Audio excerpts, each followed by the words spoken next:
Yung bibili ako nga. Ah. Wala. May ano, nakuha.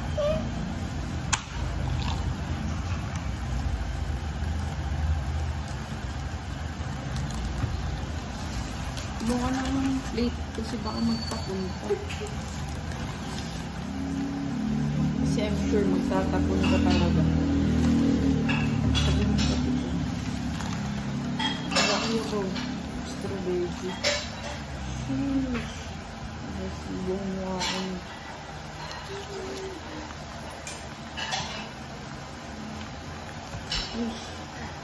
Yun nga lang, fake yung mantika. Kaya Naluluto ko. Naluluto ko. oh, yun talaga ginagawa.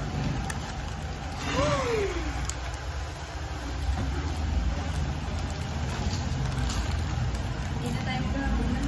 Hmm? Hindi na tayo maghahaponan. Nagugutom din ah. Hindi ba tayo pa?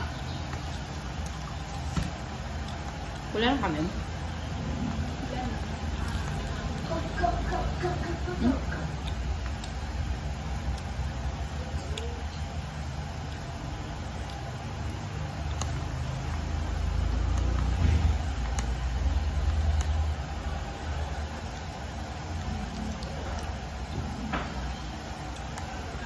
Ang init.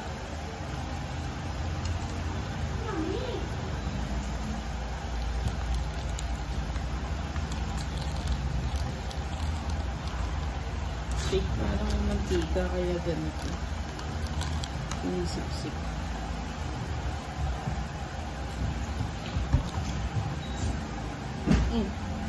Anong base ka? Lamig! Ano malamig? Natapon! Alin? Ko, nagaling ko kasi, oh, Hmm.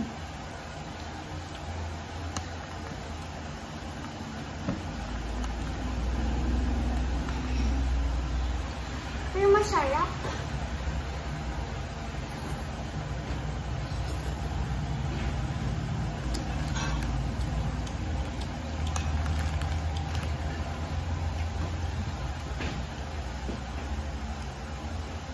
Ba't parang walang ay, nandun pala sa dulo. Hindi siya na binuka.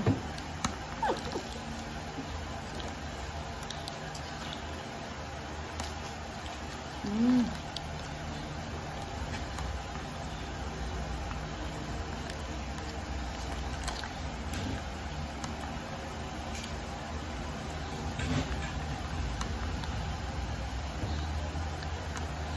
Oh. Ang mukha. Sobrang init.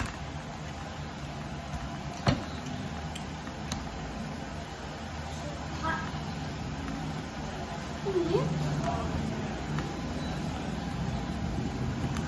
Kaya mo kasi nilagay mo, paano hindi matatapon? Tingnan mo. Lagi na lang sinasabi. Hindi natatapon, punta sa akin. Hindi nga, kasi nga wala naman kaya mo lahat kami nandyan sa front.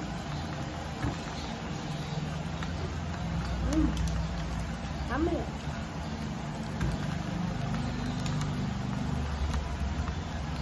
Nandiyan mo yung suka.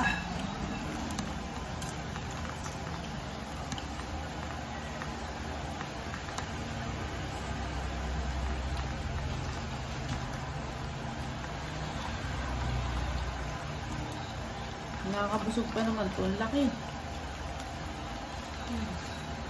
Hindi pa, Ebi, nilalamangan mo ako. Ha? Jollibee na kayo, hindi ako kasama.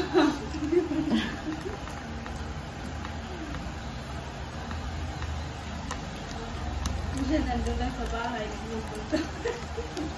Nagchat-chat sa'yo. Yun. Nagtutsay. Hindi.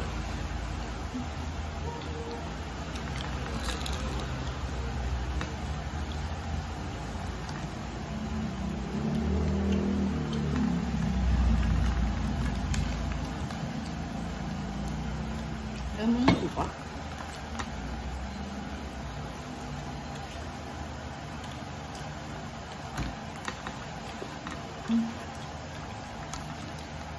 ba si Andy? Sila at Andy? Si? Kasama sila? Sinabi dyan? Sarado doon? Hindi. Gising na si Son. Gising na. Kasi may BIR. Kaya sarado dyan sa baba.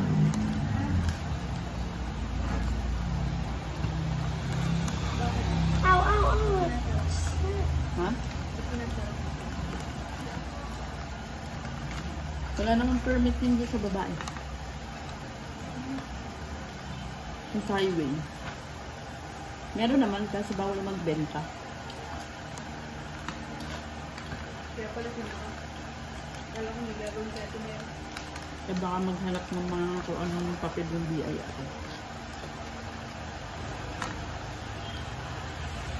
Sobrang init.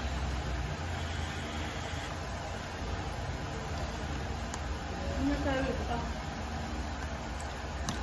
Sinarado din ni Ate Liz kasi may ginagawa siya.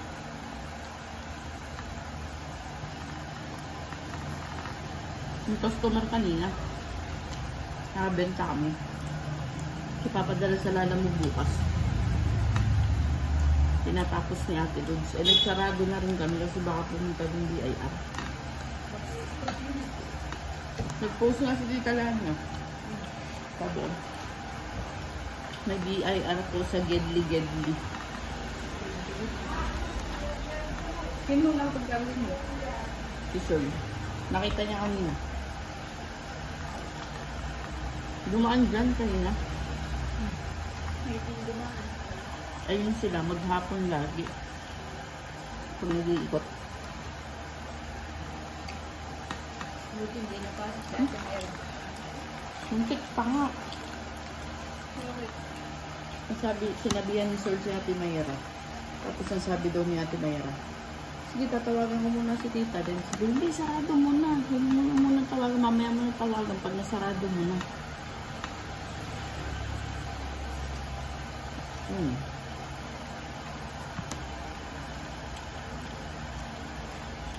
Si Sir kasi walang problema kasi kumpleto yung papel tapos tindahan lang yung kanya.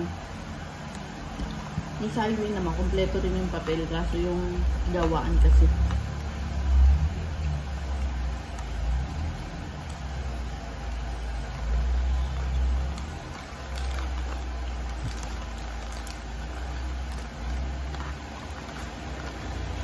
Grabe ka init naman ito. Baka mo lang na eh. Ha? Baka mo lang. Pagka-bite ko lang, pero mainit sa baba. Sa taas hindi mainit. Pero sa baba, sobrang mainit. Alam ko na bakit nawawasak. Gawa ng suka ko. Hindi nilagay suka. Sa akin na nga, basa eh, pero hindi ko nilalagay suka eh. Gawa ng mantika.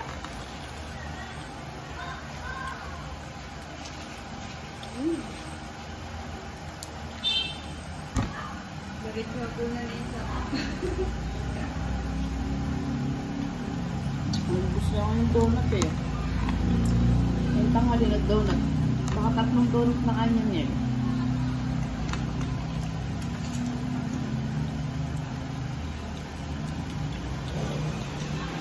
Ulit ka pero yung magpayak ako din. Ay mamaya. Diba? Hintay na hindi ka Ebing. Hindi nga Ebing at pag-uwi ko, pupuntahan tayo. Kailan balik nun? Hindi ko nga alam eh.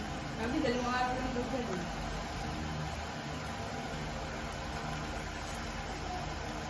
Sabi nga, wala ko baga, hindi natuloy. Di ba sabi niya?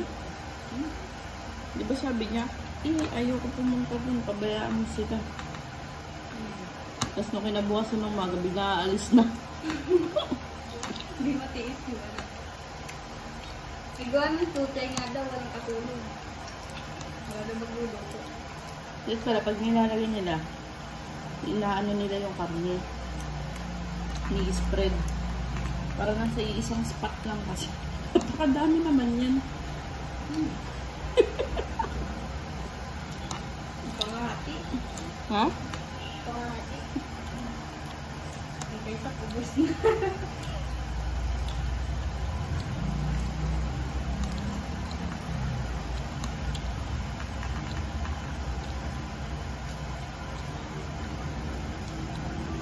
Pati yung wrapper niya sariling gawa. Minamasa niya din.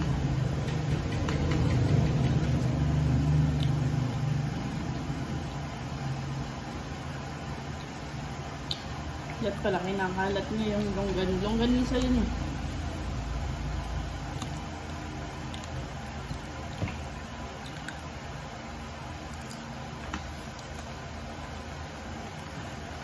Pinamay.